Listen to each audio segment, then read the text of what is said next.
Hello, hello, hello. Let me just go in here really quickly and, I got to check my sound. You know how it goes. I got to make sure that y'all can hear me because I'm not tech savvy. So hold on. Let's see. Y'all about to hear me real quick. Okay, there we go. So I had to make sure my sound was on, but I am excited today because hey Ashley, boom boom. You not at a cookout, Ashley? Because I was expecting for like not many people to be up here because I was expecting that everybody was going to be at a cookout. You know what I'm saying? Because my family cooked out yesterday, but I was just expecting people to be doing their thing at the cookouts and stuff like that. Oh, okay, yeah, that's why I started a little late though too because I was like, let me give people a little bit of a chance to get in here. So today what our topic is going to be is the gift of a woman. And the funny thing about, let me get my notes, y'all, because I got to stay on track. That's the thing. I talk so much, y'all, that I just be off track. And when I get off track, I'll be talking about, it'll be the same topic, but I'll take that thing somewhere else. So I want to make sure that I stay on topic and I hit all of our points today. What I also want to share is that this might be a part two because I don't like talking for that long. I feel like people lose interest, and I feel like people they lose their attention span after a certain amount of time. So hey Joanna. So once I realized that people might have lost their attention, like if they lose their attention span, me talking for forever is not going to work anyway. Okay, so I might have a part two for this one. All right. Um, if you can, I would rather you guys log in on YouTube. YouTube shows me a little bit more. It shows me who the people are. It shows me your name. It shows me everything. In the Facebook group, it kind of doesn't. What I'm going to do is I'm going to start migrating out of the Facebook group and solely to YouTube. But until then, I just want you guys to know that, you know, I'm over there. Okay. So today I had so many, you guys have no idea. I had so many people in my inbox and they were like, you said, you tell us, what masculine traits are and, what men don't want. Right. And then they were like, well, what are the traits that women actually bring to the table? And I was like, that is a good question because I do know what they are and I always glaze over them. I never actually delve deep into what the gifts actually are. As much as I want you to stray away from the masculine, if you stray away from the masculine, then and you don't know what the feminine is, then how are you gonna? You don't have any energy to operate in, right? And so it was a bunch of variations of that question or topic, right? So what are the traits that are associated with femininity, right? So a lot of women think that this means gender roles and they get the idea confused. They be like, well, I don't believe in gender roles. Masculine and femininity have nothing to do with gender roles. And that's where people get confused. Gender roles have nothing to do with whether it's yin or yang energy or masculine and feminine energy. So for instance, a lot of people will be like, oh, well, I don't feel like I should have to cook and clean all the time. My husband should be able to do domestic chores too.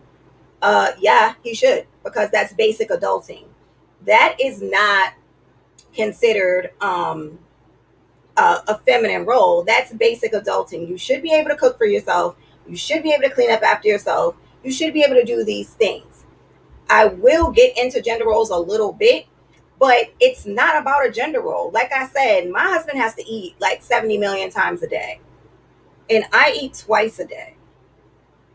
There's no way that I'm ever going to be able to cook as much as he requires to eat. Like, it's just not possible. So, my husband actually does most of the cooking.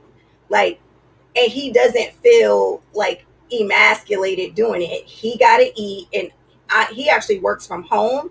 I don't work from home. I work outside of the home. So we decided that, listen, when the kids are there and they need snacks and stuff like that, my husband is the one that does that part. Also, I'm gonna tell y'all another secret. My husband irons my clothes for me because I'm not good at ironing. I never grew up like that. My father ironed my clothes every day. He ironed my clothes every Sunday before church. So I never really had to iron because my father loved ironing. So every Sunday before church, I would put my clothes downstairs and he would pull out the ironing board. He would iron everybody's clothes, even my kids' clothes. Um, Even when I was married, like I would bring my husband's clothes down here too. Like my father just loved ironing. So now I'm not good at ironing. So my husband irons all my clothes for me. If I try to iron, I'm about to burn a hole through that thing. Dead serious. I'm not joking. It's terrible, but I've ruined so many outfits trying to iron them. I just don't know the temperatures. I don't know. So he doesn't feel emasculated ironing my clothes. Like that's what he does. He's good at it. We've decided that what we're better at domestically, that's what we're going to do. So I am I'm big on cleaning the kitchen, taking the things out of the dishwasher, putting everything back where it goes. Like whereas and he doesn't mind cooking or ironing the clothes. I pick the kids' clothes out. So that has to go with your household. So domestic roles are basically what you guys decide you want to do and how you want to distribute those roles out. Okay, we take care of this, I take care of this, you take care of this, I take care of this. Another thing, my husband takes the kids to school every morning. He takes pride in being able to get up, have free time, wake up and take them to school or to camp, wherever they're going. That's what he does. And he also picks them up. Why? Because I am outside of the home and he's inside of the home. But the energy in our house doesn't shift because he does that. So because I work outside of the home and he works inside of the home, it doesn't take away his masculinity and it doesn't make him feminine. So that's what I wanted to just prerequisite with. The gender roles are not, that has nothing to do with masculine and feminine energy. So let's look at the traits that women bring to the table. This is the power rest that women have that is connected to us no matter what. All right. So our first gift is intuition. That's gift number one. So I'm going to make sure that y'all see this. Let me get to my banner. Okay. Because I don't want you guys to miss what the gifts are and be like, oh, shoot, I missed it. So, the first gift, we got intuition. The second gift is discernment. Make sure y'all staying with me because we're going to talk about a lot of these things today. Nurturing. We got persuasion. We got attraction, otherwise known as magnetism. So we are not talking about physicality right now. We got passion and communication. All right. So I am going to break these down because these are all extreme powers. You know what I'm saying? Like these are all things that will bring your family to another level. These are all things that will catalyst you to manifestation, catalyst you to change your life. These are the gifts that will do it. All right. So, also, the one thing we have to understand, which I'm going to talk to us about this today too, is the opposite in polarity, meaning everything in life is two sides of the same coin. All right. So, let me just shift this a little bit, y'all. Everything in life is two sides of the same coin. We have a choice as to which one we're going to operate in at any given moment. All right. So, same coin, two sides. So, you have the positive side of a trait, and then you flip the coin, and there is a negative side of that trait. And sometimes we as women, although we have so much gifts and so much power, we have chosen based on circumstance, trauma, etc., to operate in the opposite side of that coin. We don't choose it. It's what happens almost instinctually for us because of trauma responses. All right. So let me explain how this energy works. Number one, Women operate in both energies. All right. So let's just start there. We're going to start talking about Adam and Eve. Whether y'all believe it's an Aesop's fable, whether you believe that it is a parable, whether you believe that the story is a fairy tale altogether, let me just tell you a little bit about Adam and Eve. So, Adam was masculine energy here first. After a few days, God decided, after he gave him all the animals and all the ground and all that stuff, he decided to take Eve out of Adam. So he took a piece of Adam's rib and he made Eve with that rib. So that just goes to show, first and foremost, that women are both. We will always operate fluently between masculine and feminine energy simply because we were taken out of man, if we go by that story. Men are predominantly masculine, but women are almost equally masculine and feminine, with just a slight raise in feminine energy more so than masculine, because we were taken out of man. So we operate fluently between both energies. Men do not operate fluently between masculine and feminine energy. They are predominantly masculine. Women operate in both energies pretty fluently and at will. So that's another thing that we have to tame and hone in on ourselves. So I'm going to go ahead and say this. We are, hi, don't know who you are, but hey, welcome. So what I wanted to say was that what was I at? What was I talking about? Oh yes, Adam and Eve, right? So the fact that we are operating in fluently in masculine and feminine energy. The reason we operate fluently in that is because of the way our lives were set up. We are meant to operate in both for provision and protection. Remember, that's the guy's role, is to provide and protect, but we are also operated to provide and protect for ourselves and our children. So let's just start there, right? When we were created, we did not have the cushy lives that we live now, right? Remember, we went long periods of time. Let me get this off of here because we're not talking about communication. We went long periods of time without our men being around, meaning that that's my sister, Lord Jesus. I can't see the names when you're in the Facebook group. You need to switch over to YouTube, ma'am. Okay? Can you please switch over if you don't mind? Thank you. You ain't gonna do it.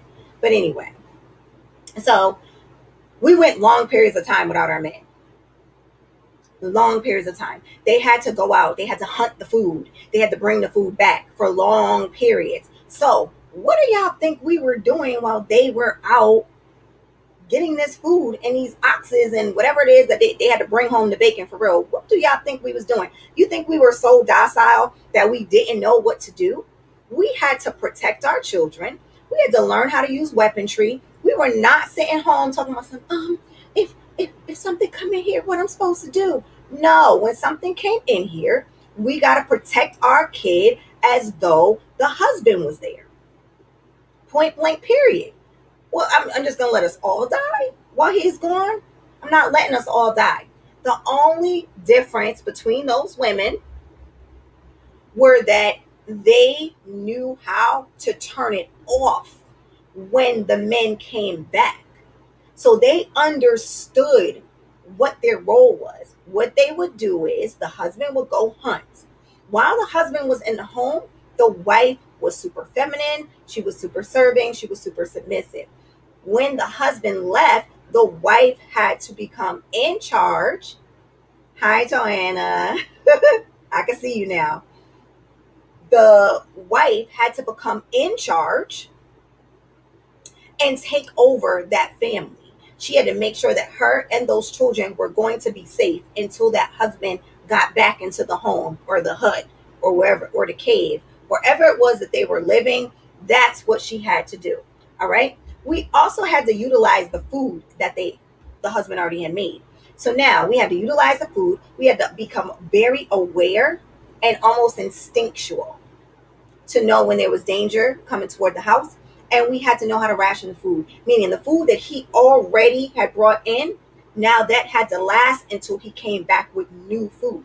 So now we got to make sure, okay, let's make sure our kids are good. Let's make sure that once the kids are good, we got to make sure that there's enough food for everybody, because we can't starve until daddy comes back. So we got to make this happen. So women, please understand that we're wired to make things happen. We are wired to get it done. That's not going to ever go anywhere. We have been blessed with that gift to be masculine and feminine at the same time. All right. So now let me hit another point. Everybody is an ego version of themselves and a higher self, and or we can call it flesh and spirit. Okay. So you are either a lower vibrational version of yourself, or you are a higher vibrational version of yourself.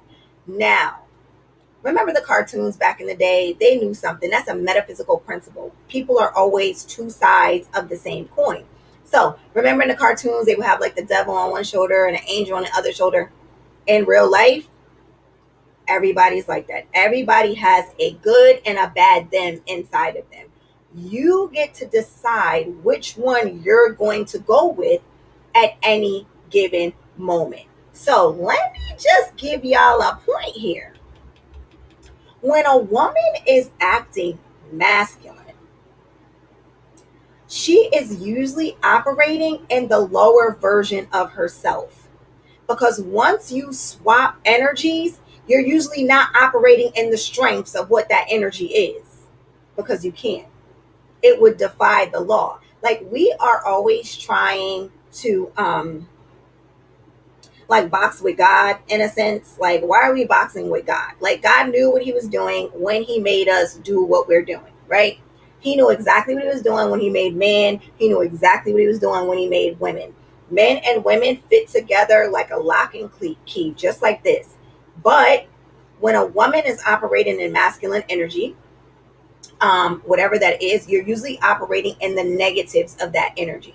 You're operating in the opposite of the strength of that energy. The reason why you can't necessarily operate in the strength is because then you would be all man. So you just can't defy God. You're gonna end up being braggy and egotistical, and we're not talking about like the working part, because that part is generic. But the bragging, egotistical, even a man doing that, he's not operating in his higher self. He's operating in the lower version of himself. Most women, when they swap energies, they operate in the lower version of the masculine traits. And also men with femininity. When a man is operating in feminine energy, he is usually talkative and catty and argumentative. He wants to argue them down. Most men don't argue with women. They just don't have the capacity. Again, we'll talk about that when we get to communication. But men can't box with women with words. They just can't. So they usually choose not to, because they're never gonna beat you at that in that arena. They just really can't. But when you can master both energies, you actually become a master of self. So when a man masters masculine energy and the positive traits of feminine energy, he usually is very meditative, very serene, very intuitive and instinctual at the same time, very prayerful, very aware of what's going on and how to handle certain situations, and vice versa. Like, I would like to think, I'm going to be 100% honest, I don't consider myself a master of self, but I've considered myself very close to it. And the reason why is because I know y'all don't think that I walk around in feminine energy 100% of the time. And I'm going to tell you why, because I have learned that the masculine energy inside of us is needed. When I leave the house, right, masculine energy immediately shuts on. Immediately the switch is switched. When I get into that car, I have to be more aware. I might have to drive a little more aggressively. I have to get on a highway. Well, not to work, but wherever I'm going, I might have to get on a highway. I have to be very aware and instinctual of my surroundings. I'm not at rest. Then I get to work and I have to, you know, boss people around. I have students. So I have to do things like that. What happens though is when I get home, that is my moment of rest. That is when my feminine energy can turn back on. When my husband's driving, I'm not even paying attention to the road. When my husband is out, when we're out, I'm not aware like that of my surroundings because I know that he's aware of our surroundings. So I'm still able to rest. So you have to know when to be able to turn it on and turn it off. All right. All right, so that is the one thing that I wanted to get out before we got into the gifts. All right, so let's remember the gifts. We got intuition, we got nurturing, we got passion, we got attraction, we got discernment, we got persuasion, and we got communication. Okay, so these are the gifts that we have. So we've had these gifts since the beginning of time, and in short, these gifts allow us to produce and do almost anything in this world.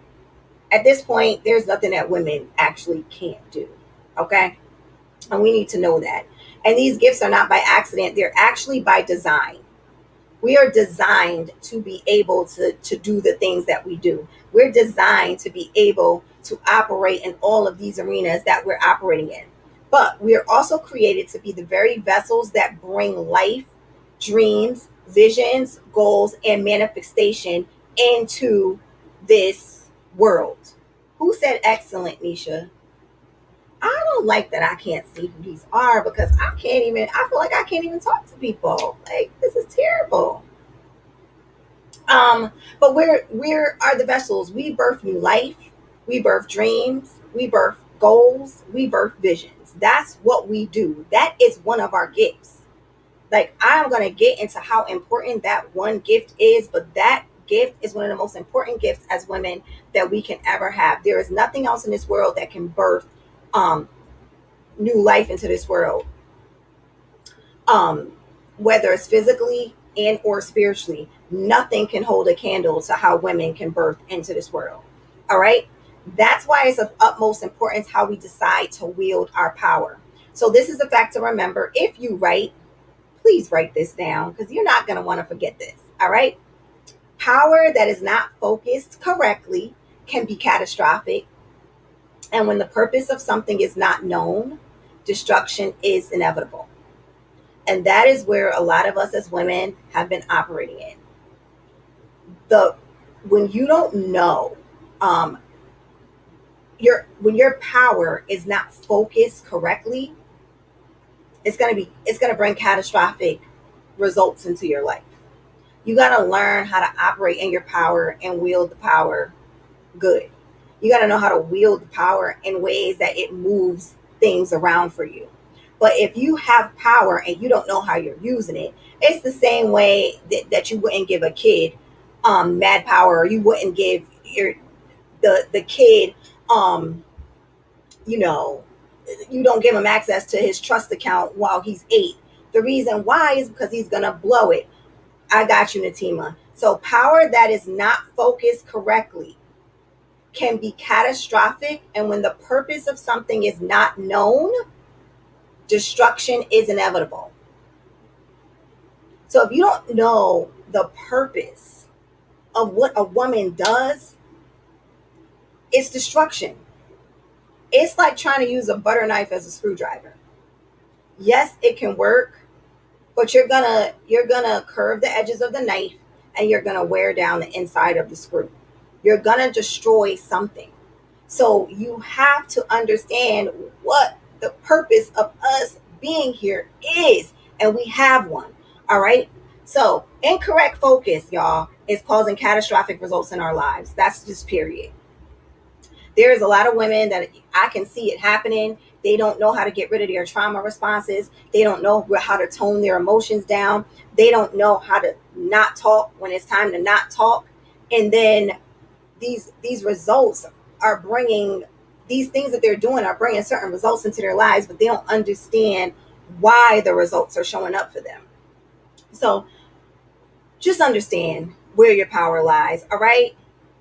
Because I have seen people ruin their jobs, relationships, networking opportunities, just different things. Just because you can't tone it down. You don't know what you're doing. All right. So again, You get to decide how you're going to act in any given moment. But it is God's job to show us who we are. The way that this happens, y'all, is by universal circumstances and situations. All right? It's God's job to show us who we are. And once we see who we are, it's our job to make the necessary adjustments so that we can grow and so that we can evolve. The way that God shows us who we are is by situations, again, and circumstances. So many of us, we like look at situations and circumstances from unhealthy perspectives. But the situations and the circumstances that happen in your life, ooh, I feel like I gotta sneeze. Woo. Those were divinely orchestrated and they attracted themselves to you for the purpose of growth. So that's why when people were asking me about my fire and they was feeling sorry for me, I'm like, listen, I don't have an unhealthy perception about what happened. It was divinely orchestrated for me to see who I am. It was divinely orchestrated for me to come out of that and do something different. So I didn't look at it in a way that victimized me. I looked at it in a way that, oh, show me who I am. Let me show me what I got. And those are always presented to you so that you can grow beyond the version of yourself that you are at the moment.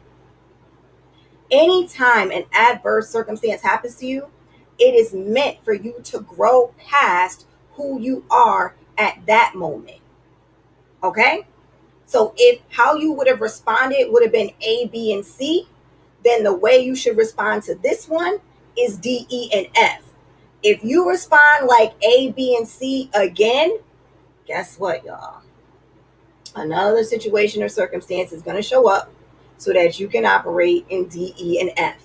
And as long as you keep operating in A, B, and C like you normally do, another situation is going to show up, another circumstance is going to show up, another situation is going to show up until you grow beyond that version of yourself. And for some people, it never happens. They die still choosing A, B, and C, when in reality, they have the capability to do D, E, and F. Okay? So I just want to make sure that we got that and that we are operating in the highest version of ourselves at all times. So let's get into these gifts, all right? We're going to start off with intuition. Women were created differently than men. Like, just, we are so different. We are not the same, okay? We are apples and oranges. We are sun and moon. We are, ocean and land. Whatever the polar opposite is, that is what we are, all right? So I know you guys have heard of yin and yang. Why is beyond you? Oh, thank you. Thank you so much. So I know you guys have heard of the concept of yin and yang, right? So let me, who cares about yang? We're not talking about men right now. We're talking about women and our gifts. So let me tell y'all a little bit about yin, okay? Yin is the very cool water-based energy. It's intuitive. It's flowing. It's loving. It moves like the ripples of waves in the water. Like when you throw a rock in a pond and it has those ripples, or when you're in the ocean and you see those waves going up and down and up and down and up and down. It's intuitive, it's pliable, it's fluid, and it's free spirited.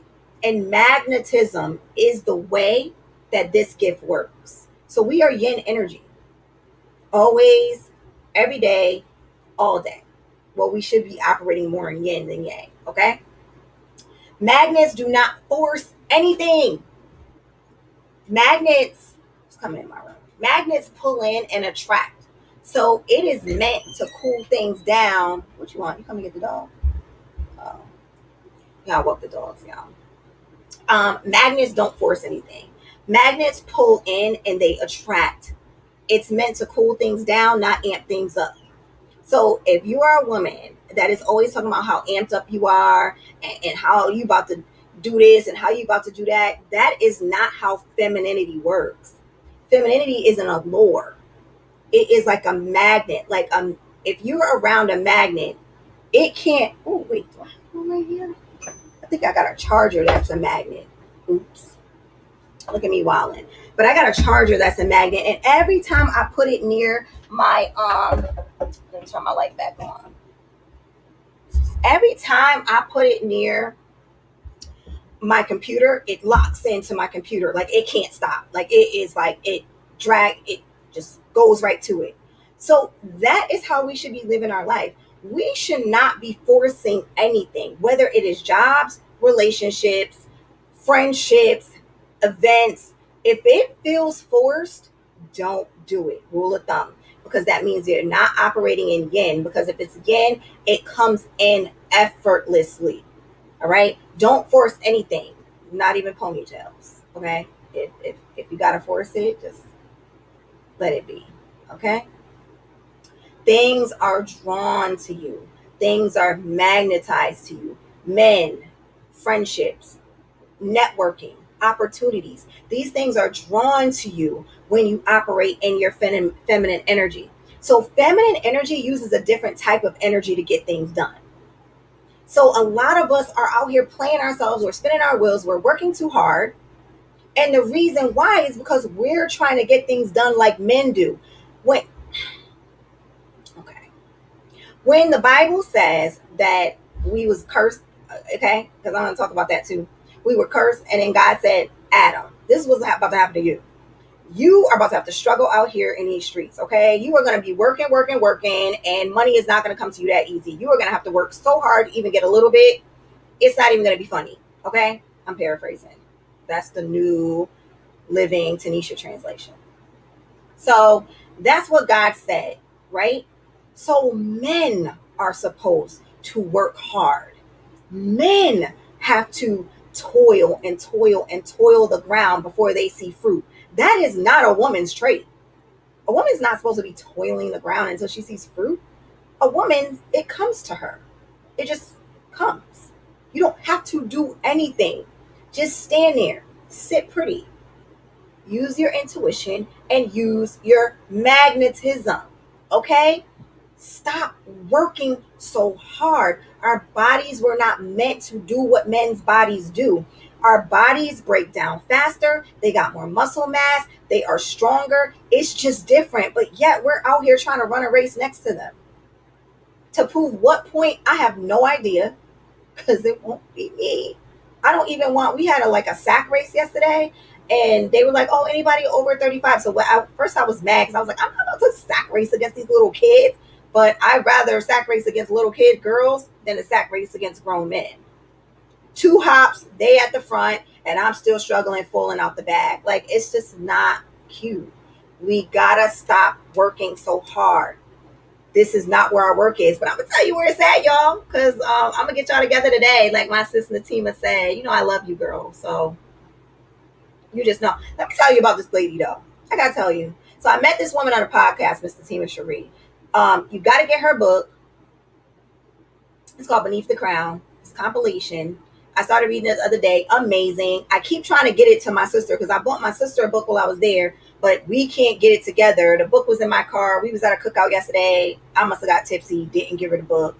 But this woman's spirit is so amazing, right? I just was like, we're friends now, because you don't meet people that have good spirits like that when they're women. Like, and she's so wise and she's so smart. And when I was listening to her in the podcast, I was like, oh, I need to stalk her. I started following her right away in the podcast. Like, oh my God, this woman is so dope. And y'all know that I don't even say that about a lot of people because I have to get to know them first.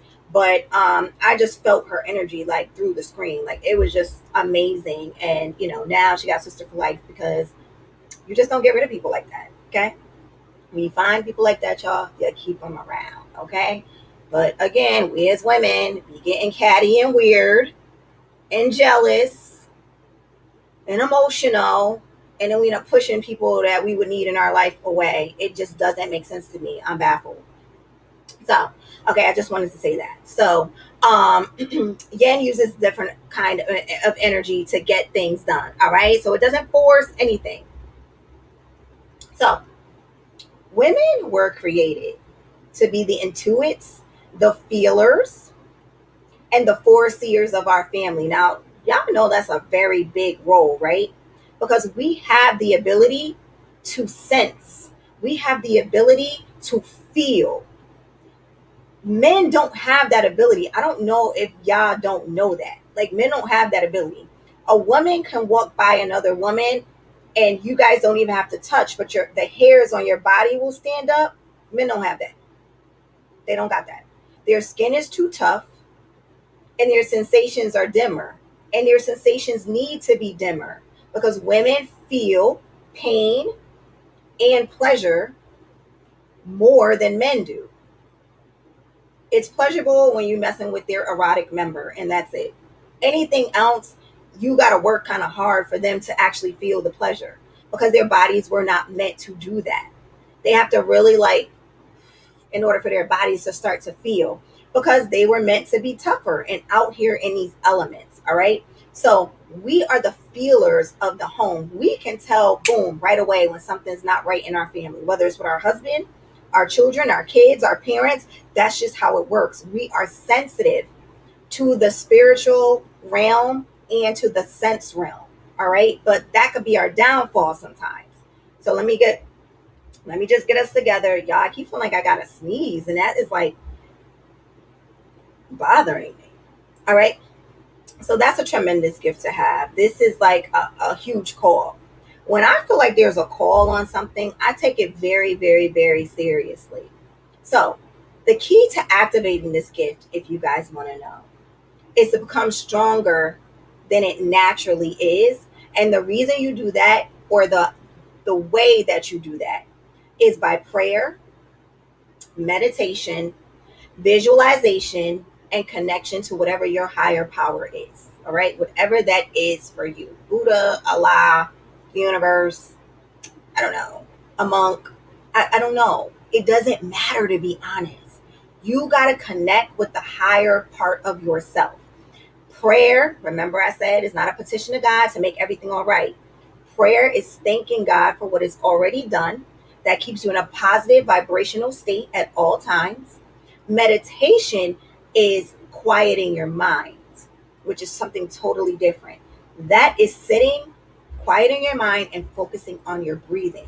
That is the most in your present you can ever be. You can never be more in a present moment when you're actually doing nothing and just breathing and focusing on that. That clears your mind because y'all know people be people in and we be busy in and busy bodying. And when we're busy in and busy bodying, it is very hard for us to hear that small, still voice that is constantly talking to us. It talks to us all the time. But the key is that some of us can hear it and some of us don't. I know a lot of people be like, oh my God, how come God didn't tell such and such that her kid was in danger or whatever? Oh, he said it. He, she, he said it. He told her. But whether you can hear or not is two different things. And if you constantly have to have background noise, if you constantly got to be doing something or being with somebody, instead of just sitting sometimes with your own mind and your own thoughts and focusing and tuning in, you're not going to be able to hear as well. That's how you supercharge that gift of intuition because we all have it naturally. It's just that some people are stronger than others. You know how, like, I know we've all had these situations where, like, you're thinking about somebody and they call. That happens to me and my sister all the time. Like, I'll be picking up my phone to call her and it'll be ringing in my hand. Or, like, one time we both picked up the phone, like, oh, hey, hey. And we didn't realize that the phones connected at exactly the same time. She had called me and I had called her and the phones just connected. Or you're thinking about somebody and they text you. That is a form of intuition, but it's just not focused intuition. It's not channeled intuition. It's just it was a happenstance where you were able to tap in at that busy moment. So it's like a glimpse of intuition. You know what I mean? All right. So the more you assert those practices, the more loud and clear this voice is gonna talk come to you. All right.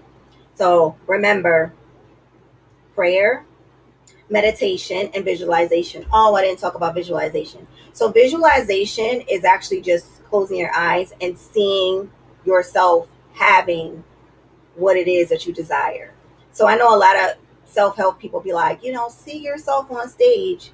No, you don't see yourself like a person watching a movie. You got to see yourself like, if you want to see yourself on stage, you don't see that. You see yourself looking at the audience, because it has to be in real time, and it has to look like it's coming from you. Like, my eyes are viewing it. Not like, so don't see yourself in the park kissing your perfect mate.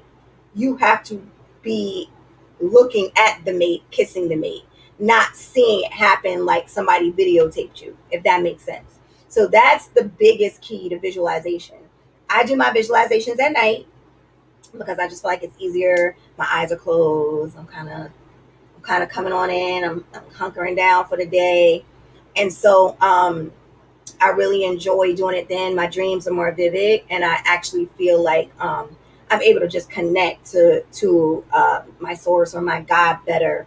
So that's how I do it. So visualization, okay? What I want to tell y'all though is, since we're talking about intuition, what the flip side of the coin is, because all of these gifts have a flip side. And I want you guys to know what that is. So the flip side of intuition, y'all, is this: paranoia. So intuition, right?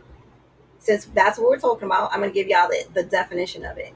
Is the direct perception of truth, independent of any reasoning processes. It's keen and it's quick insight into a situation. In short, it's knowing without knowing how you know, pretty much. Like, you know something, but you don't know how you know it. And that's because it's spiritual. It comes from a higher source, okay? We all have access to this gift. It's a voice that alerts us of impending danger. It signals to us when something's off with a friend, a family member. We can just sense when things are off. With a mate, especially like the person you live with, oh my God, it tells you immediately when something is off with them. It's a gift that's not physical, but it's energy, spirit, and vibrations that are revealing to us things on an energetic level. That's how we know. It's not a physical thing. It's an energetic level. It's energy to energy that's giving us information. Period. It's almost like it's being downloaded. All right. So the opposite of this gift is paranoia. And paranoia is when you possess baseless and factless and excessive suspicion of the motives of others. So intuition is when you know without knowing how you know, right? It's information that's gained from a source that's not, there's no physical basis, there's no physical evidence, right? And paranoia works in the same way. It's just the focus is on the negative. All right. So some women use their intuition to obtain information about their lives. Um, Let me give you an example. So I like to use my intuition. What's the word? Intentionally, right? Um, So the other day, my husband called, and he was telling me something about our stepdaughter. I mean, my stepdaughter is his real daughter. And I was like, he asked me a question, and I was like, I remember I was at Chipotle getting food, and I literally took a deep breath and was like, because I needed the answer to come. I needed it to not be my opinion. I needed it to be an answer from my higher self. And immediately I just start spewing out information. And he said, that makes a lot of sense. And to this moment, I don't really even remember what I said to him, because that's how I feel. I feel like the information gets downloaded to me. Like, there's a lot of times I read the books that I wrote, and when I go back and read them, it's not like I wrote them, because I don't feel like I was there when I wrote it. Like, I'm like, oh, this girl kind of smart. And then I'm like, it's my book. But it's not like I'm sitting there pondering the thoughts. As I'm typing, the thoughts come, and then I just get it edited. It's not like really it's coming from me. It doesn't feel like it comes from me. So that's how I felt about that information. And I take that as a very high call. Like, the fact that my husband consults me about things, because he knows that my intuition is usually on point. He knows that I'm out to not to give him information based on a precept or a motive or trying to get my way. He knows that I'm going to give him the purest, most genuine answer that I could possibly that possibly came to me. And so I take that, as a compliment, and I'm honored, when he does that. Um, so you got to start to use your intuition um, intentionally. Don't just let it happen anymore. Start to really sit and think and say, what what is it that I'm feeling right now? What is it that I should be saying? Just let it flow. The more it flows, the more it's coming from your higher self and not from the subconscious part of yourself. So you have your conscious mind, your subconscious mind, your superconscious mind. So you have three minds. And one of them is talking at any given time, but your conscious mind is like the gatekeeper. So your subconscious mind gets things in, and your subconscious mind is what manifests for you. Your super conscious mind is like God. Like you can't even touch that one. And your conscious mind is like a gatekeeper that's like, do we want that information or do we not want it? Yeah, you could come in, but you can't. We like you, but it's like a bouncer at the door. So after a while, you have to start to trick your conscious mind so that information gets straight to your subconscious so that now it becomes a belief for you. All right. So with paranoia, let's talk about it.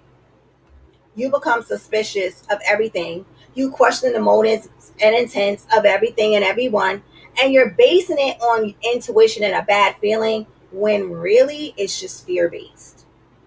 So a lot of women be like, "Oh my God, it's my intuition that is telling me that something is wrong," and really it's your trauma response. It's not your intuition at all.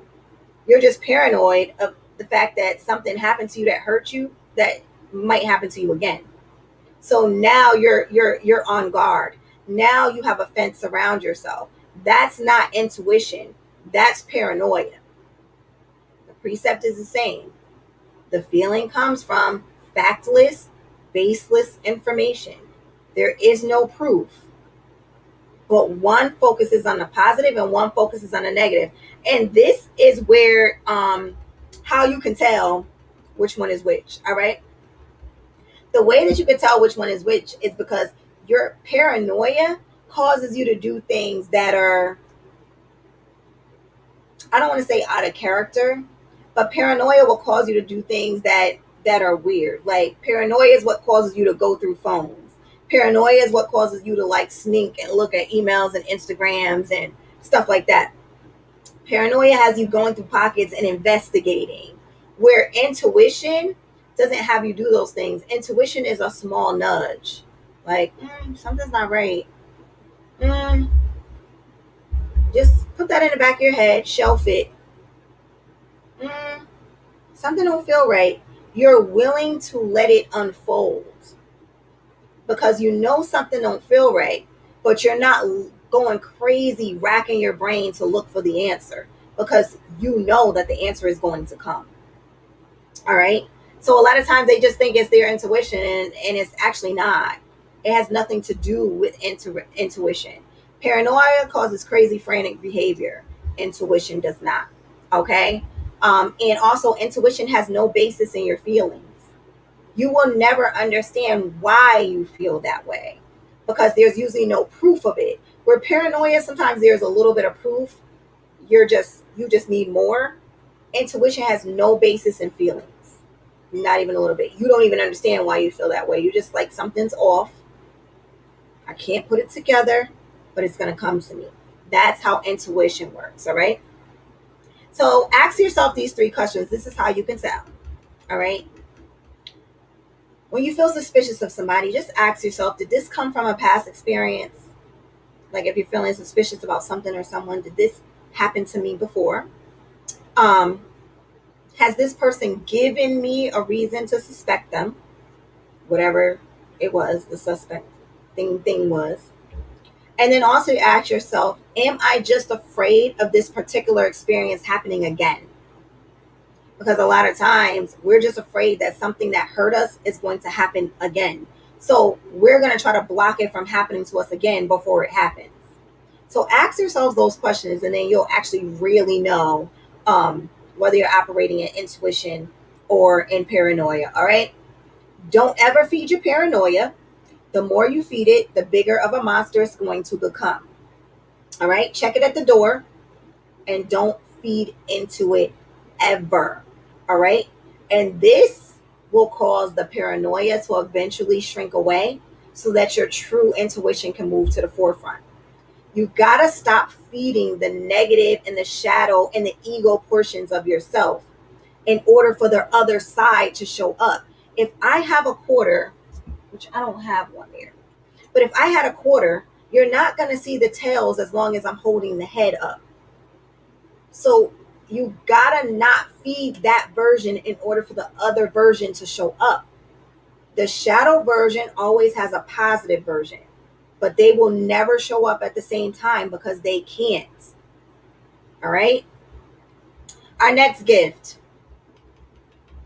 All right. Let's get it. I want to make sure that, I know I'm not going to finish today. I know I'm not. So I'm not going to rush y'all today. Our next gift is nurturing. We all have the natural gift of nurturing. Even little girls, when as long as soon as they're old enough to walk, talk, and play, they find something to nurture. A baby doll, a Barbie, an animal, a little cousin, a little brother. Little girls always want a younger sibling. Like, mommy, we having another baby. That's my baby. That's my brother. That's my sister. Since the time we are able to just walk and be ourselves and talk, we want something to nurture. And that is an amazing gift that a woman has. We provide nourishment. That's number one to our families. So y'all, when the family, when women fall, the world falls. The economy falls. When women stop being women, talking about something like, I don't want to cook and do stuff like that. I don't want to do that. Guys don't care about your kids eating healthy. They will give them some chicken nuggets and some boxed macaroni and cheese and be like, they ate. When the women start to say and turn their backs and say, well, I'm in the workforce, so I'm not. That is the state of our future. That is the state of the future of our children. Men do not nurture like women do. Like I said, yes, now I'm so glad because my husband is actually becoming very much more masculine and feminine balanced. So he cooks, but he's all healthy. Water, chlorophyll. He's now becoming back a vegetarian. He doesn't even want to eat meat anymore. No processed foods at all. It is a treat, y'all, for my kids to get McDonald's. Like a treat. They do not. We cook all the time. It is like my son will get it in the morning for breakfast on a Saturday when I'm on my way to work and he's getting dropped off with me. That's when he'll get it. And there are Saturdays that my husband be like, oh, no, I made him oatmeal and some toast and this and that. Oh, okay, great. So now I'm not stopping.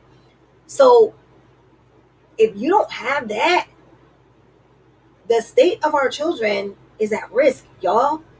If we give up nurturing because we want to do something else. Nurturing is a big part of the family. So again, let me not get into it, but nourishment, okay? That's the first one. We feed, train, educate, rear, and care for the children. Because again, that's not a man's primary, first instinctual role. We're not talking about gender roles, we're talking about instinctual. He can learn it, but it's not going to be instinctual for him. A little boy was not growing up trying to change his baby's diapers. He was like playing with cars and He-Man. That's what they was playing with. They was not trying to do no little kid's hair. That's not what they were doing. But nowadays we are moving so far away from these things. It makes me so nervous because I'm like, oh my God, what is going to be the state in 2028 if we're even still here at that point? Because the way this world is going, I don't even know. All right. So this is a very big role, especially for our children, y'all. Nurturing. I had a woman in a podcast, I used the word nurturing, and she jumped all over me. Men do not need to be nurtured. Okay. Because they do. Now, ain't nobody saying take care of them like they're a baby, because no, we're not supposed to do that. But what I'm saying with nurture is men need somewhere safe to come home to. They need a bosom to lay in. They need something that's not war like the outside. Nurturing is a role that happens in the house, period. So whoever is in the house gets nurtured because we're tending to it. That's all that means is we're tending to it. All right, ladies, so I'm gonna ignore my husband like you said, and then we'll go from there. Because that's essentially what I heard, but that's probably not what she meant. But that's what I heard. Like, yeah, do the kids and ignore him. Because when I feel like nurturing is abroad, if I'm in the house, there's nurturing going on because that's I'm the woman in the house. That's what I'm bringing to the table. I'm bringing that to the table, my nurturing abilities. All right. So we make sure that everybody's fed, warm, clothed, nursed, soothed, healed, and taken care of. That's our role. When our children come to us, we know how to soothe them. Guys, men are not soothers, men are solutions. They don't soothe, women soothe. So this is what we need to bring to the table. Even when he needs to be soothed, it's our voice, it's how we touch him, it's how we deal with him. That's soothing. Yo, we got to get it together, okay? Don't throw these gifts out just because they don't seem like they're important in 2022. They still are important. All right? We got to keep all of this in a healthy balance for sure. So our desire to help others is what leads our nurturing. That's just what it does. Like when we want to help others, like it comes from a desire, an innate desire to help, nurture, and soothe others. That's what women do. That's why we love each other. That's why we have sister circles. That's why we lean on one another. Joanna, who men? They so are what? They are solutions. So our desire to help others is in our natural blueprint as a woman, y'all. It's in our DNA, okay? But we got to keep it in balance because then we're going to be giving off of an empty tank. The way that you give back to yourself is by reading, meditating, gaining information. Um, oh, I got you. Our gifts are needed. Yes, girl, they so hard. Let's not get rid of them. Let's not throw them by the wayside at all. So we can't give off an empty tank, guys. And that's what we've been doing lately because we've been working, we've been running the households, we've been taking care of the kids, and we've been doing everything. And now, when that last thing needs to be going, we're on E. And that's how we break ourselves down. That's how we break our bodies down. That's how we break down mentally and emotionally. So we have to learn to keep these things in balance, guys. All right. Because that's going to be cause for issues in the future. That's when you'll blow up on somebody. That's when you're like, oh my God, I don't usually act like that. I don't understand. It's because you have nothing left. You have nothing left. So you have to, when you realize you have nothing left, you have to find a way to replenish. Okay. So the negative. Let's go. Let's get to the other side of what nurturing is. And the opposite of nurturing is nagging. So once again, two sides of the same coin, but they all come from the same premise. We can all see, right, how wanting to take care of something or somebody, and caring about the results in somebody's life, and caring about the results in your own life, even as your own home, can turn into nagging. All right. So let's talk about what nagging is. So, nagging, this is the real definition, is to basically annoy with persistent fault finding, complaints, or demands. It's complaining in an irritating, wearisome, and relentless manner. That's what nagging is. Basically, it's wanting to do all of those things, but just your approach is bad. It's still trying to get things done. That's what nurturing is doing. Nurturing gives support, provides nourishment, feeds, trains, educates, right? Nagging is basically doing the same thing, except that you're doing it in a persistent, fault finding, and complaining way. So we can see how our natural desire to do these things push someone to do what you want them to do. I, Lord rest her soul. My mother was like this. She cared about us so much that she would literally nag, and nag her way, nag herself into us doing whatever it was that she was nagging about just because we didn't want to hear her mouth anymore. So that's what a lot of women do. We think that we're helping by saying these things. Well, why don't you just get a job at this place? Because I mean, don't they charge more? I mean, don't they pay more? And don't they do this and don't they do that? Yeah. But I was thinking I wanted to. Well, I don't think you should go this way. Even the little things like, why are you going this way? Obviously, we're trying to help. We're just like, there's a shorter, faster way. We can go this way. We would get there faster. You could do this. Why are you giving the kids that? That's not healthy. I was thinking that maybe we could start giving them da da da da da da. How come you never take the trash out? Every time I come in the house, the trash is super high. All I ask is for the trash to be taken out. Like, ladies, I know what the issues are because all the men are the same. They all wait until you got to keep saying something. They all take their shoes off in the middle of the floor that you just cleaned. They all take their clothes off and lay it over a chair instead of just putting it in the hamper. They all cook and eat the wrong things. They could be much healthier as people. They all do the same stuff. So, but it doesn't behoove us to be a nag in their life.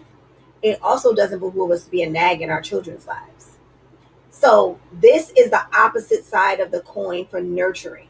Just always doing too much, being too much, saying too much. It's one thing to nurture, give advice. There's something that I said earlier when you go to them and you go in like an appeal, like, honey, did you ever think of this? That's still nurturing. Nagging is when you're just complaining and you're wearisome. You're too much. You know, there's a scripture in the Bible, and it says it like 5 or 6 times that said it is better for a man to live on the roof of a house than in a house with a nagging woman.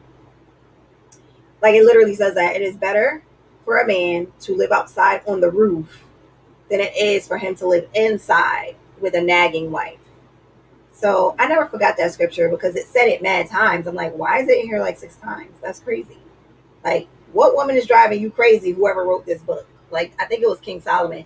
And that's why, because he had mad wives. Like, why would you do that? Like, that's crazy. So, work on balancing your need to assist, because that's what we are. We're helpmeets. But work on balancing the need to assist and help and support others by just doing it in a calm, loving, and supporting way. That's all. But men love when you bring nurturing to the table. Trust me. They just don't want the nurturing to be nagging. That's all. Like, no man wants a nagging wife. That's why they be calling them the old ball and chain. Like, they be like, yeah, you know, the old ball and chain is at home. Don't call me no ball and chain. I would be so insulted if a man called me a ball and chain. So our last one that I'm going to do today, because I don't want to, like, you know, go too hard. Our last one today is our gift of persuasion. That is an amazing gift that we have, and all women, oh, that don't look like it's spelled right. All women have it, like, ladies. All right. I was going to say guys, but you guys are all ladies today. And what that means, persuasion for real, it means to prevail on a person to do something by advising or urging or inducing someone to believe, by appealing to their reason or their understanding. It means simply to convince. And women can convince anybody to do anything. This is one of our powers, and we can use it at will. We can use it at work, we can use it with our mates, and we can use it with our children. Women have this gift. Men don't have a gift of persuasion, y'all. That's not what they have. Like, they have a gift of manipulation. which is different, which is also the opposite side of this. Okay. I just gave it to you ahead of time. So this works in every single area of our lives. We can persuade anything, any type of a situation. So remember the story of Adam and Eve, and God made his beautiful wife Eve, and then she was out, strolling in a garden, like, and then the serpent came, and he was like, did God really say that you can't eat of the tree in the middle of the garden? And she was like, no, that's not what he said. He said we can eat from every tree of the garden except for the tree of uh, knowledge of good and evil. And she was like, he even said that we shouldn't even touch it or else we're going to die. First of all, God didn't say that part. She added stuff to it, but whatever. It just clearly shows that Adam didn't tell her the real story. So she added stuff. And he was like, that's not true. If you eat this tree of that tree, it just really means that you're going to be smart and you're going to know what God knows, and he don't want you to know. And she was like, oh my God, that tree is beautiful and that fruit looks so good. All right, I'm going to try it. So she tried the fruit, and then she went to her husband and was like, oh my God, this fruit is amazing. And look how beautiful it looks. And look how beautiful this tree is. And she gave it to her husband and he ate. That was the next sentence. There was no ODing. She didn't go crazy. It was like, look at this fruit. Look how good it looks. Look at how beautiful that tree is. And he ate it. That is one of the stories of how strong our powers of persuasion can be. Like, she did literally nothing except use her feminine wiles with some truth to it. So that's what persuasion is, y'all. This gift is going to change your life if you learn how to tap into it. So the best way to operate in this one is by thinking. A lot of women think persuasion happens by emotions. No, it doesn't. No. It's not run by your emotions at all. And a lot of women think that persuasion is whining and nagging your husband or your mate to do what you want them to do. And that's not how you get things either. Okay? That is all untrue. Persuasion is using your logic coupled with your feminine allure and your inner knowing of a situation to sway or convince a decision. That's what that means. So when I go to my husband, because he weird, so oh God, I hope you'll never watch, but he's different. So I cannot go to him with mad emotions. He can't even process that. He doesn't know how. So I have to go to him with logic first and foremost. Then there has to be truth attached to it. Like, hey, I want to go on this trip, right? Let's just say I want to go on a trip. And I'm like, oh, I want to go on this trip. I have been working for such and such and such and such and such days straight, months straight without taking time off. This is how much it costs. I'm thinking that I can do A, B, C, and D, and we can do A, B, C, and D. And so what you think about that, babe? What do you think? You think we can do it? You think you can make that happen for me? Logic, truth, and feminine allure. So you got to use all three. You can't come to him with just facts. That's masculine. You can't come with him with just logic. That's masculine. And he's going to treat you masculine with it. Like he's going to come back with the numbers. So you can't do that. You got to use logic and truth. So you can't use logic and then try to use emotions and cry and stuff like that. Like, but I really want to, because guys can see through crocodile tears. They're going to be like, no, now you wildin'. But if you use logic and truth and then feminine wiles and allure and a little batting of the eye, a little bit of touching, a little bit of like sex, I don't know, whatever it is that you do in your house, there's no way that he's going to say no to you. No way. At all. But I will say this, never use emotions, because you cannot move anyone by inaccurate, questionable, or invalid information. So you can't just make stuff up. And you also can't go to them mad emotional, because it causes you to present information that has nothing to do with what's going on. And men can't stand that. Like, whenever you start to persuade them to do something and then you start adding your emotions into it, you're going to add information that's irrelevant. and then now they're annoyed. So don't ever lead or try to go to get them to persuade them to do something and lead with your emotions. But this persuasion like that works for everything, whether it's your mate, whether it's your kids, especially if you're a woman that got boy sons. Ooh, works for that. Well, a girl, it might not because she has the same gift. So it might not work as good. But for boy sons, yes. Your boss at work, yes. Even if she's a girl, because she's usually going to be operating in her masculine, so you're going to have to still use this trick. So either way, it is going to work for you. All right. The opposite side of this particular gift is manipulation. And manipulation just means to manage or influence skillfully, but in an unfair manner. So manipulation and persuasion are kind of the same thing, except for manipulation means you're doing it in an unfair way. That's it. That is the only difference. That's why it's, again, two sides of the same coin. All right. You're usually, it's the same, but you're using it for your own selfish gain. You're using it for like something that you want, a narcissistic point of view. Like it's only going to benefit nobody but you. Um, we as women in general gotta stop trying to manipulate men in general. We try to manipulate them into relationships. We try to manipulate them into doing the things that we want them to do. But 9 times out of 10, men can see through manipulation. But persuasion, they will fall into that. Like they're not going to push that away. They're going to push manipulation away because the manipulation is always unfair. It never makes sense to them. So just stay away from manipulation. Stay away from doing it for your own selfish gain.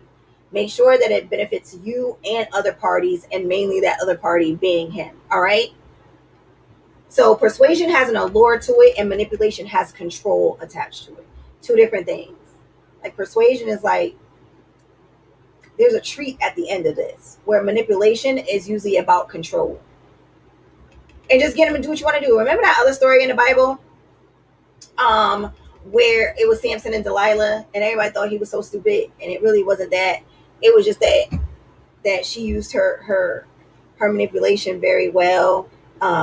He was all strong, and she was like, "Oh my God!" Like she was a part of the other tribe that was trying to kill them, and she was like, "Oh my God!" His hair was long and had never been cut before, so he was one of the strongest men out there.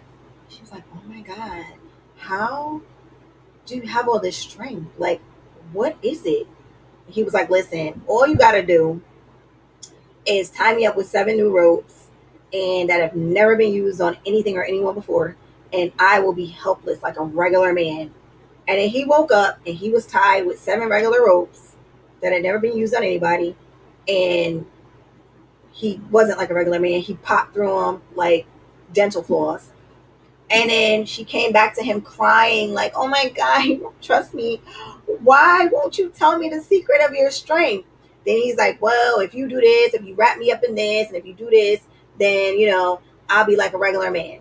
He woke up the next day and that had happened to him, and he busted out of that too, and beat everybody up and killed everybody. Now she's crying. She's like, "Oh my God, you really don't love me. Like, I just don't understand why you wouldn't tell me what stops your strength."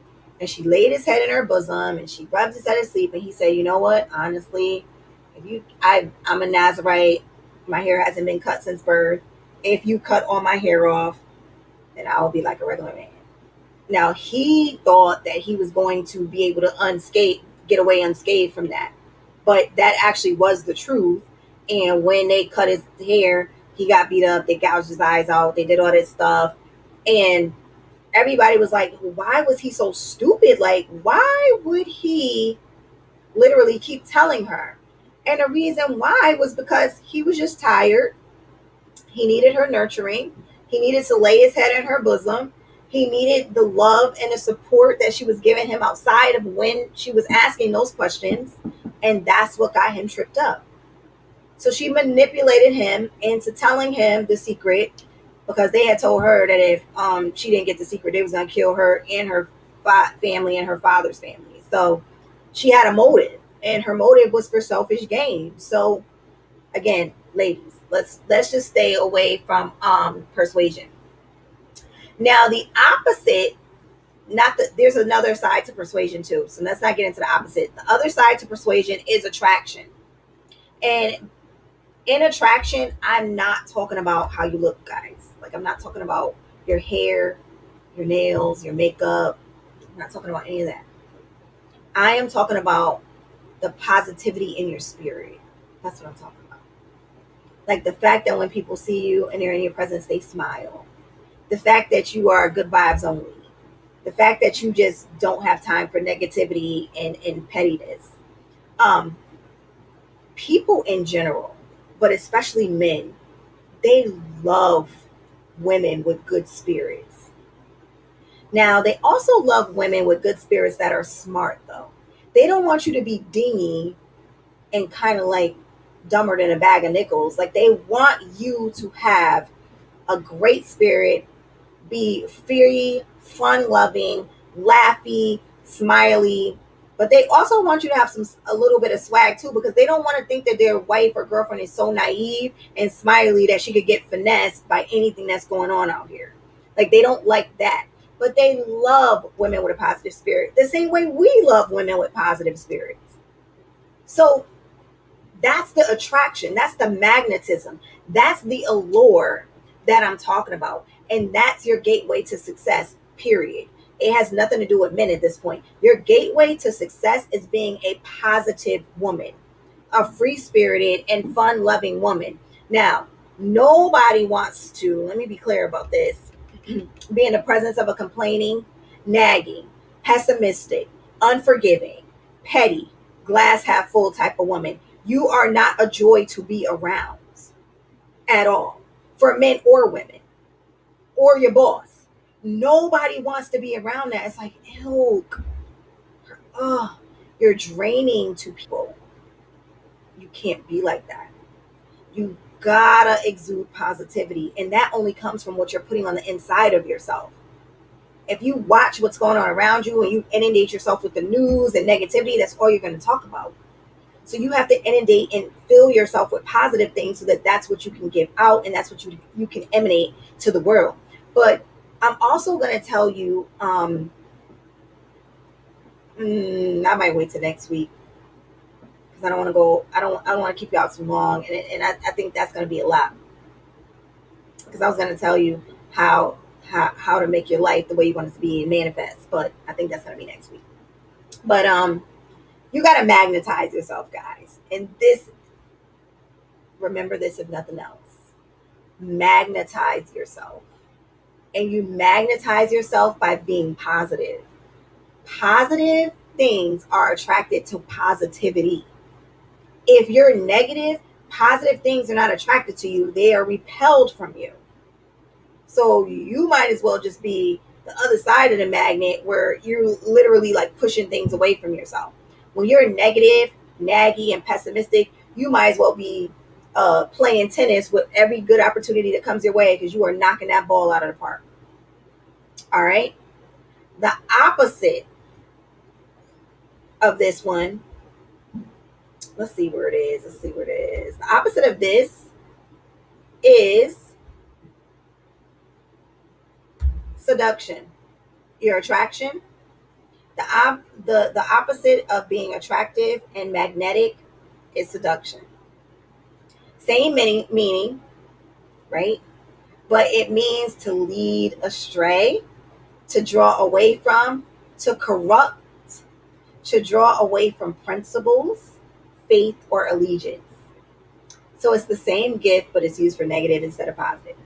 So us as women have that power to persuade. We have that attractive level power. But when we start seducing people, meaning that we are leading them astray, especially men, because we have that gift. There could be a guy that's like, "Oh, I'm fasting." We could get him to eat. We could meet a guy that says he's celibate. Oh, we could get him to have sex. You know how everybody was talking about the Jada thing, and they were like, "Oh my God, you know that she had that power to stop him." We do. She did. She did. She also had the power to make him get that mad just based on who she is to him. So Whether it was a hoax or not, who knows? But the power of persuasion and magnetism is always there. But when you start to lead them off of their purpose, lead them off of what they're supposed to be doing, because women, we can be like that. A man could be like, listen, I got to grind. Like right now, I'm going to be honest, my husband's in grind mode. So guess what that means? That means no dates. That means there's not going to be many days that we're just out and about doing stuff, because now he's in grind mode. There's a purpose. There's something that needs to get done, and it needs to get done in a certain amount of time. And guess what? I'm not saying anything. It's fine, because I know what the purpose is and I know what he's doing. But could I get him off of that? I sure could. But would I be blessed for that? Probably not. So we got to make sure that we are operating in our higher self at the time too, and possibly putting down things that might seem good for our flesh or our ego. Like, you think I don't want to go? Yeah, I want to go out to eat, but what is that date gonna cost me in the long run? What is me sitting down eating food that I could eat anywhere gonna cost me later on, while I know he's on this sabbatical of purpose wise? And that's the problem. A lot of women won't let their man get to that point where he has to do his sabbatical. He has to take time off from being what you need him to be, like socially. So like, there was something he was telling me the other day, and he was like, I was looking at a meme. He said, in men, it was saying like, men be like, oh, I want you here, but not here. I want you over there. And then when I'm done doing what I'm doing, then I want you here. And he was like, most women, if they would have saw that, I think it was a video. He was like, most women, if they would have saw that video, wouldn't have agreed with it. And I was like, no, I can see it. Like, I know exactly what you mean. You mean like, you want the woman there, just not bothering you.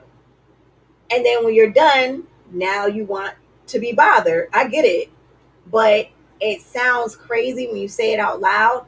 But 90% of men feel like that. Like, they're trying to do what they doing, and you like mad because they doing what they doing. And you like, why don't you come to bed early? Like, why you gotta stay up late every night? Listen, I feel it. I know exactly what y'all feel, because I'm feeling it now. I'm like, dang, like, but I also understand what it's for.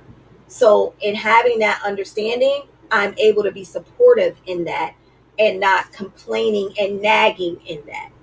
So just understand, we have the power to take them off of their mark. We have the power to stop them from doing the things that they feel God called them to do. We just shouldn't use our power for that. All right. Never. Now, y'all, write this down. If you ain't write nothing else down, because seduction moves in a way, not, you don't gotta write this down. I just want to say this. Seduction moves in a way that it only benefits you and not the whole. That's how seduction moves. It benefits you.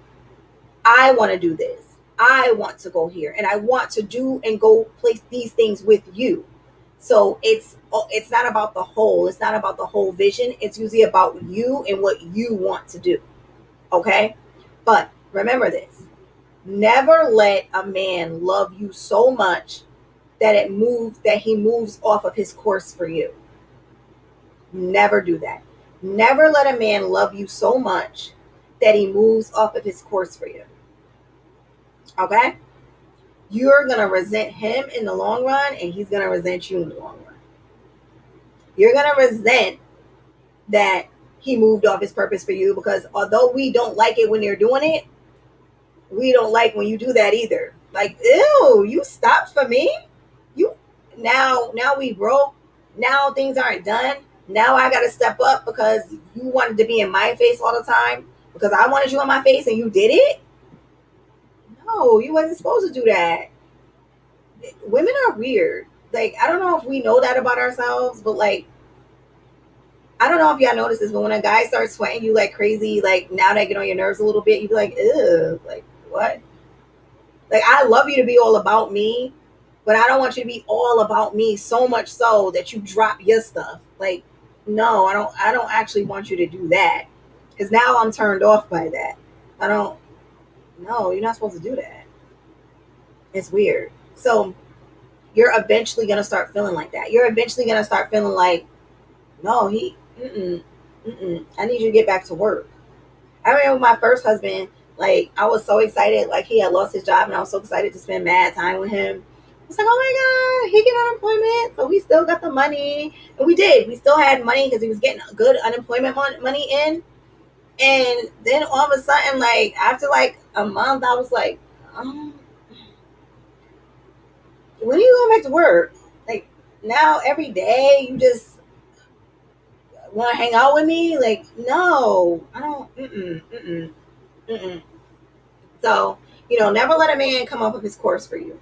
Never do that, okay? So, the next time that we talk, I'm going to talk about this is going to be the game changer, our gift of passion. And I'm not talking about sex. So, don't think that's what I'm talking about. It's not sex, but it is going to be the gift of passion and how this is going to be the catalyst that changes your entire life and outlook on yourself, on your man, on your job, whatever it is. This is a gift that you need to carry around at all times because this is pretty much the only one that's going to change your entire life. Okay. But with that being said, I am going to let you guys go. I appreciate everybody for joining me today. Um, and I appreciate your interaction. I'm glad that you guys were able to show up even on a holiday. I was not expecting um, anybody to show up. I was actually expecting people to see the replay. So I just appreciate you guys' support. And I got to eat some chicken because I got some chicken in the air fryer. And my heart is hurt, y'all. Let me just say this real quick. Not really, but I went out, jogging, running, sprinting with my sister, and I pulled my hamstring. So my hamstring.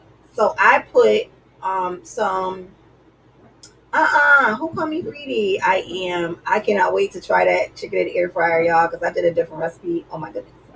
So I had some frozen vegetables like wrapped up in paper towel, and I had it like elevated all night. Then in the middle of the night, I felt like my bed was wet from the condensation from the frozen bag. So I put it on the floor, just like you're delirious in the middle of the night. I just put it on the floor. Y'all, why did I put it on top of my laptop? And now my laptop has water damage, and I can barely use it. I use that laptop every single day. Like I have 3 laptops, but that's the one that I use every single day. And now I gotta buy another one. My heart, y'all, all because my sister want to get me on the track and sprint. Like, I will never forgive her. I pulled my hamstring, and I gotta get another laptop. This is too much. This is too much. This is too much. It's unforgivable at this point. So, y'all, I love y'all, and this chicken about to be fired. I realize I always want to eat after my podcast too. I'm always like got food waiting for me. Maybe I need to figure this out. Maybe I should eat before I start because I be rushing y'all off like so I could get to the food. So, oh, thank you so much, Natima. I appreciate you. I appreciate all of y'all. I love you, whoever this is. I don't know who you are. It just says Facebook user, so I can't really tell. But I love all of y'all. Y'all are my peoples. Y'all are my tribe, and I'm so excited about this. So thank you guys so much and have a good night. Okay. Oh, the next one is going to either be, just so you guys know, I am going to post it, but the next one is going to be either tomorrow night or Wednesday night at around 6 or 6:30. All right. All right, guys. Have a good night. Thank you. Bye.